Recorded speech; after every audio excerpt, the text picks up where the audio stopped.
ጸሎትህ ሰማይ የማይደርስና ግድግዳ የሚገጭ መስሎ ያውቃል? እግዚአብሔር በእውነት ይሰማኛልን የሚለው ጥያቄ በብዙዎች ልብ ውስጥ ይመላለሳል። ዛሬ ኑሮ ከብዷል። የዋጋ ግሽበት፣ የሥራ ማጣትና ተስፋ መቁረጥ በብዙዎች ደጃፍ ቆሟል። ተስፋ የቆረጥክና እግዚአብሔር የረሳህ ቢመስልህም መጽሐፍ ቅዱስ የሚነግረን ሌላ ታሪክ አለ። ታላቁ የእምነት አባት አብርሃም ለእግዚአብሔር የተስፋ ቃል በትክክል 25 ዓመት ጠብቋል።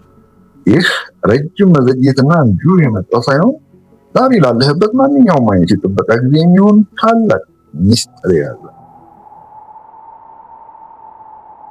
ጭር ባለ የበረሃ ምሽት የከዋክብት ብርሃን ምድሩን በወረረበት ቅጽበት እግዚአብሔር አብርሃምን ወደ ውጭ አወጣው። ወደ ሰማይ ተመልከት፣ ከዋክብትን መቁጠር ቢቻልህ ቁጠር፣ ዘርህም እንዲህ ይሆናል የሚል ታላቅ ተስፋ ቃል ሰጠው። ያስቡት፣ አብርሃምና ሳራ በእድሜ የገፉ፣ ልጅ የመውለድ ተስፋቸው በሕክምናም ሆነ በተፈጥሮ ሕግ ለዘላለም ተዘጋ ነበር። ሆኖም አብርሃም በዓይኑ የሚያየውን ድካም ሳይሆን በጆሮ የሰማውን መለኮታዊ ድምፅ አመነ። ግን እውነተኛው ፈተና የጀመረው ከዚያ በኋላ ነው። ቃል መግባት ቀላል ነው፣ ተስፋውን ይዞ መጠበቅ ግን እሳት ነው። 5 ዓመታት አለፉ፣ ምንም ድምፅ የለም። 10 ዓመታት ነጎዱ፣ የሳራ ማህፀን አሁንም ዝግ ነው። 20 ዓመታት ተቆጠሩ። አብርሃም በመስታወት ሲያይ ሽበቱ በስቷል።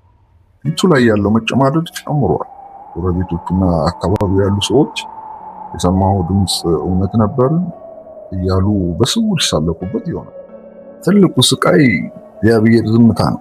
እግዚአብሔር ዝም ሲል የጥርጣሬ ሹክሹክታ ድምፅ ይመጣል። ተረዳው፣ ተሳስቼ ይሆን? አምላክ ቃል ገብቶ ረሳኝ የሚሉ ጥያቄዎች እንደ ማዕበል አእምሮን ያናውጡት ጀመር። ለመሆኑ አንተስ በእንዲህ ያለ የዝምታ ሸለቆ ውስጥ አልፈህ ታውቃለህ? ትልቁ የእምነት ፈተና እግዚአብሔር ቃል በገባለት ድምፅና ዛሬ በምታየው ተጨባጭ ባዶነት መካከል ያለው ያ ረጅም የጥበቃ ጊዜ።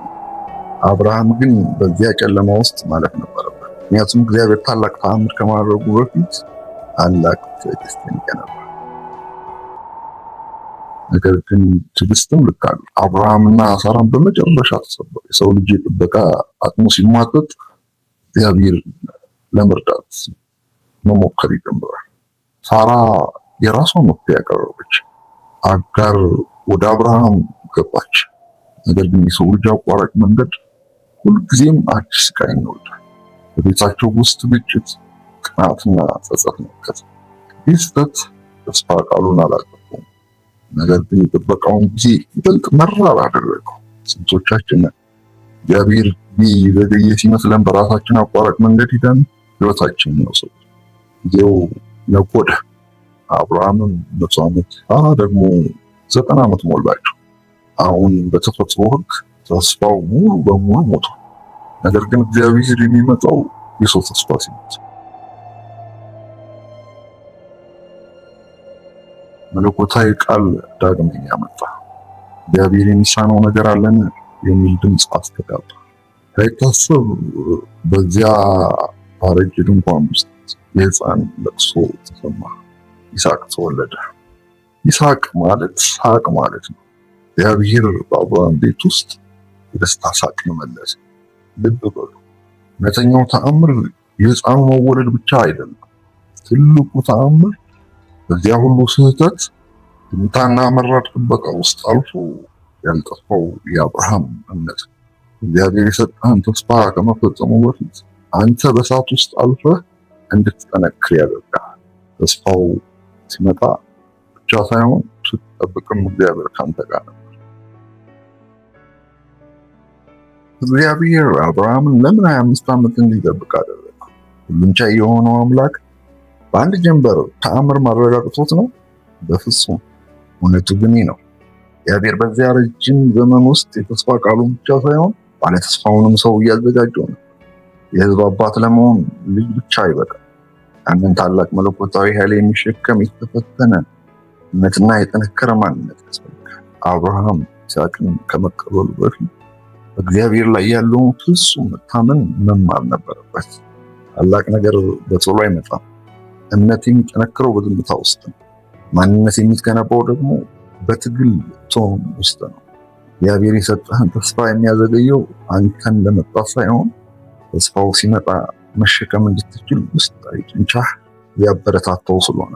ዛሬም አንተ በዝምታ ሸለቆ ውስጥ እየጠበቅ ከሆነ እግዚአብሔር ችላ ብሏል ብለህ አትደምም። ይልቁንም በታላቅ ነገር እያዘጋጀ ነው። ያለ ጥበቃ የሚመጣ ስኬት በቀላሉ ይበናል። ጥበቃና በትግል የሚመጣ ግን ለዘላለም የሚኖር ታሪክ ይሰራል። ለዚህ ወዳጅ በእግዚአብሔር የመጠባበቂያ ክፍል ውስጥ ስትሆን አትማር። ያ ቦታ እስር ቤት ሳይሆን የማሰልጠኛ ትምህርት ቤት ነው። ሁልጊዜም አስታውስ፣ መጠበቅ ቅጣት ሳይሆን በታላቅ መለኮታዊ ክብር የሚደረግ ዝግጅት ነው። እምነት ማለት ሁሉም ነገር አልጋ ባልጋ ሲሆን እግዚአብሔርን ማመስገን ብቻ አይደለም። እምነት ማለት ምንም ነገር ትርጉም በማይሰጥበት ጨለማ በበረታበትና ዙሪያ በጥያቄ ምልክት በተከበበበት ሰዓት በፈጣሪ ቃል ላይ ብቻ ጸንተ መቆም ነው። አብርሃም 25 ዓመት ሙሉ በዝምታና በጥበቃ ውስጥ አለ።